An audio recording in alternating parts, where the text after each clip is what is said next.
Okay. At this moment, a man that I know that God is using and will continue to use, who would now speak to us, distinguished Senator Abaribe, who is going to be talking to us on charting a path to growth hinged on positive Igbo values. Just before he comes to the microphone, as we welcome him very warmly, I'd like to recognize Dr. S.N. Okeke, Chairman, Igbo Elders Consultative Forum.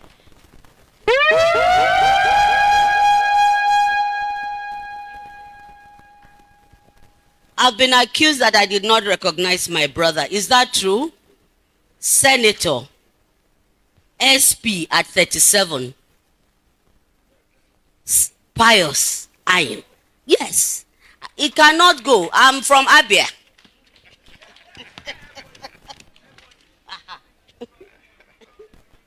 Thank you, sir. Thank you, Moji. Good to see you, sir. Happy.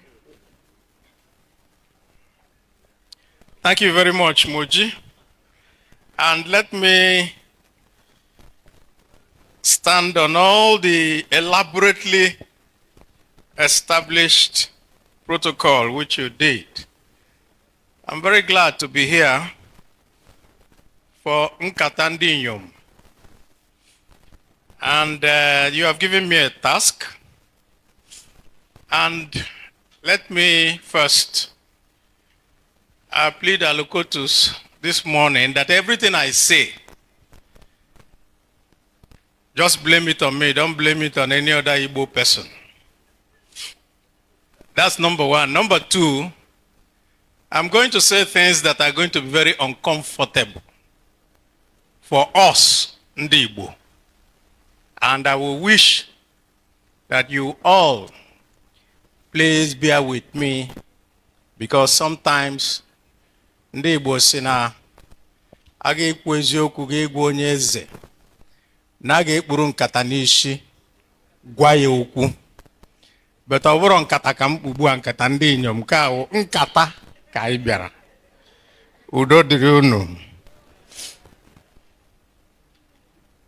Some time ago, short while ago, because we go into social media and we get people say things, I read a very short piece by someone whose name on social media and the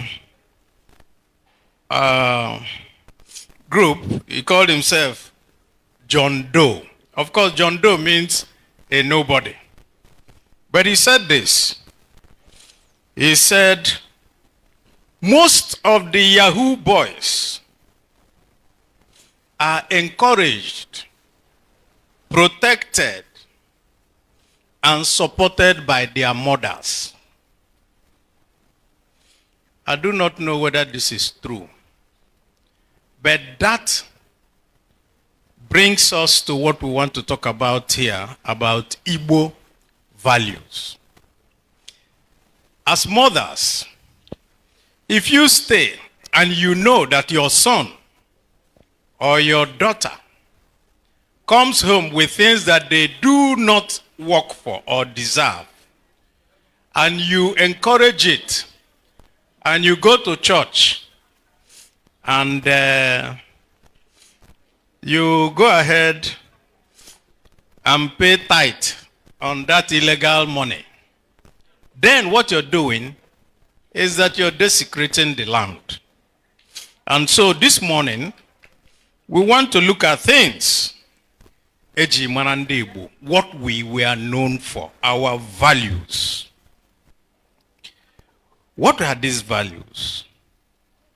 Number one, we are known for industry. Ibambo. Number two, we are known for hard work. Ọrụ aka. Sometimes I na akpọ ya ọrụ ike. Kama. Today, we are no longer known because Our desire to be better than others has now made it impossible for our youth to follow that path of Onwike. Thirdly, we as Ndigbo, we are known for community and family. Umunna, no munne. That is what we are known for. All the development that happened in Igbo, when we had that spot of growth between the 1940s and the 1960s, that made the Eastern region the leading economic powerhouse in the world at that time, was from community effort. Umunna. We built schools, we did everything for ourselves. Today, we're finding it that this sense of family and community no longer exists, because this sense of family means that you cannot hurt your brother. That is why Ndigbo Neja say, Onyagala wanne, do not leave your own. Ndigbo were also known as part of our values for respect. Nsoporo. We used to respect people. But like our brother here, Osita Chidoka, pointed out in one of his papers, which I give you credit for, he pointed out to us that today in Igbo, people indulge in three things. One is Mebu, because they have the political power or they have the will over you, they oppress you.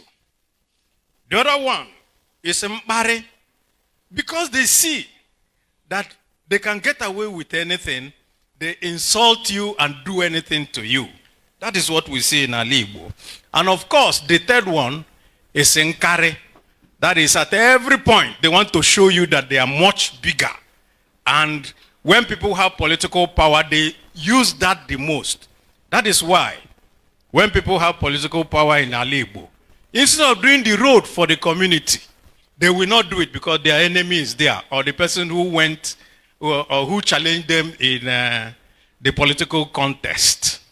So these three things, Mmebu, Mpare, and Nkare, are the things that we see in Igbo today that is giving us a big, big problem.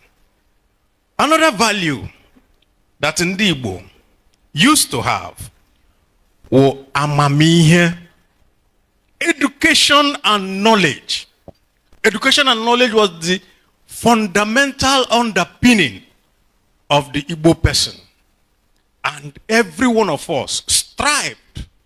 That is why, even though the Yoruba got education before us and met the people from the British and all that, we, as Ndigbo, overtook the whole of Nigeria between 1950 and 1960 because everybody strived for education. Zeke pioneered this. He paid for people to be taken abroad to go to school and come back and develop their place. Today, we find that only women want to go to school. Our young men and our youth are more interested in something called a gombute. They want to get rich quick. And that has laid a very, very bad foundation in Igbo land. Lastly, Ndigbo were known as very hospitable and generous. How were more onyinye. We used to take care of our people. And that is why our ethos has always been Onyagala wanne. And the fundamental underpinning of every Igbo person is Ebwebere, Ugobere. And so, This hospitality was what made us. If you come to the house of Igbo, he will first bring out nzu, chalk, to put on your hand, and then bring oji, which is the kola nut that we use to welcome you. So if you go to an Igbo person's house and there's no kola nut, know that you're not welcomed. If he doesn't have, he will plead and make it up with something else. So having known all this that are our values, where are we today? We have a conflict between the traditional Igbo values and this new phenomenon called Egombute. All our youth only want to be rich. And they look at you and they no longer want to follow the path. That path that takes you to go through hard work and striving and education. And you're putting in your intellect to get to where they want to go. What everybody wants to do is to take a shortcut and look for native doctors to give you the things that are going to make you rich. That's why I said I'm going to make some uncomfortable things for us as Ndigbo today. So please forgive me. I have said that today we have a prioritization of wealth over community. This means that the age-old values of community first, before self, has now been eroded. The other one is valuing material possession over education and knowledge. And so you see a very young person, not educated, yet he wants to ride the biggest car and go around and have a lot of people following him behind. And you want to wonder, where do you want to end up? And of course, we find that every time they all end up either in prison or they are killed looking for a shortcut to wealth. This has also affected our Igbo boy system. The Igbo boy system, which everyone knows, has been the biggest incubator of entrepreneurship in the world and was even studied by Harvard to say, how do you create so many very wealthy people using this Igbo boy system? Today, not many of our youths now want to bala boy. What they want to do is to do a shortcut. They stay with their master. In a short while, they steal their master's money and run away. They don't want to wait so that they will end the course and be given their payoff, which will set them up. Because for us, the Igbo boy system, none of the people who are invested in it or who do it are afraid of creating another millionaire. They're already millionaire. They want to create more. And they don't mind if you are the person. But today, we now have the twin evil. First of the young men no longer being faithful to their masters and all that. And also for some masters who, when the time comes for them to settle their progeny, look for means and avenues of not to do what is already contracted.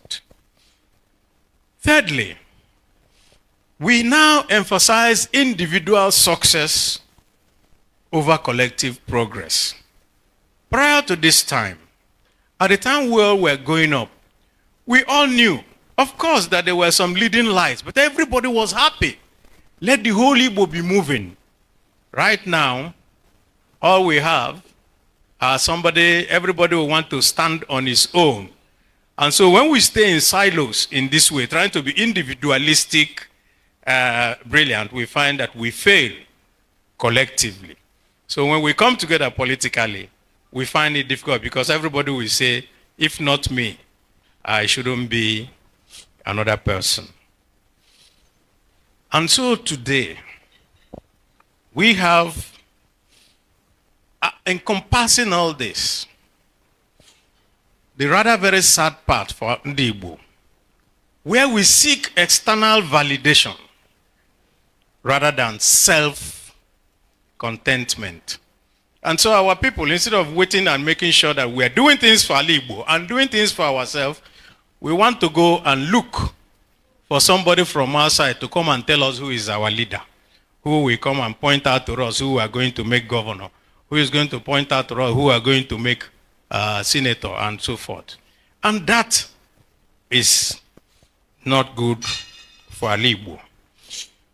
So this impacts on our social values, making us move from the traditional Igbo mindset, from the collective to be individualistic, makes us be more focused on wealth and all the things that are free praise in life, and decrease our emphasis on our traditional values.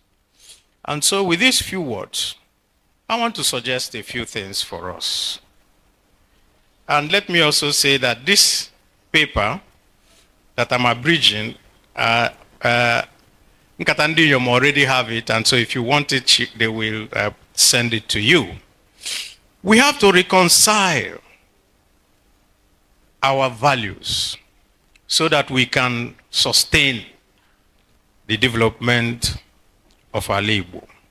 First, we must have to balance individual success with community well-being. In other words, we must at all times make sure that the community, the Igbo community, our traditional communities will be far more important than each and every one of us. Second, we must go back to the old values of education. We got to where we were, where we now had the first vice chancellor, Njenje, where we now had all the great people in the past that were making waves in Nigeria through education. Today, we find that nobody emphasizes it that much, and we must go back. And in doing this education, skill acquisition, which we used to have, because I come from Aba, and as much as people were saying Aba made, I can tell you for a fact that at a particular time, all the components that were used in the oil industry in Port Harcourt were fabricated in Aba. Because when they look for the parts, and the parts are not coming on time, they just come to Aba, they fabricate it for them, and then they take it back and it works. We must go back to all those. And we must also remember that we must be humble. Our traditional values have degenerated to such an extent that all that we want to know is big titles on 180 Rora. Agadeji agbachi ụzọ. You know, things that only mean vanity and not for community.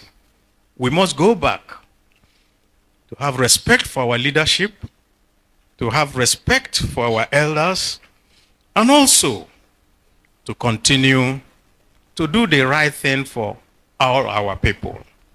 Finally, we must go back to promote responsible consumption. I was very happy at the point at which it seemed that the EFCC had helped everybody to curb this aspect of unnecessary show of wealth by spraying all manners of currencies at weddings, at functions and all that, because it now became a big problem for people. And so, people like us, when we attend functions, everybody will be looking up for you to come with bundles, to come and be doing all that. We must go back to responsible consumption. Ndigbo si na ka erie dachi ụzọ adịghị mma n'ahụ. To eat and fall on the wayside should not be our way of life. So ndị nkata ndị inyom, ọ bụrụ nkata ndị inyom. I want to thank you. This has been a very long talk.